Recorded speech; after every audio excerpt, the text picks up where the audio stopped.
Hi, I'm Lillian Elida and welcome to 60 Seconds with the Savanna Chef. Today I'm preparing kapenta. Kapenta is a common loved dry fish in Zambia. So just make my heart beat. Beauty, patience, wisdom, respect.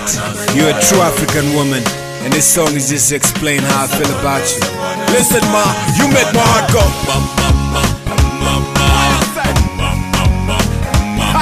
You're so beautiful. You make my heart go.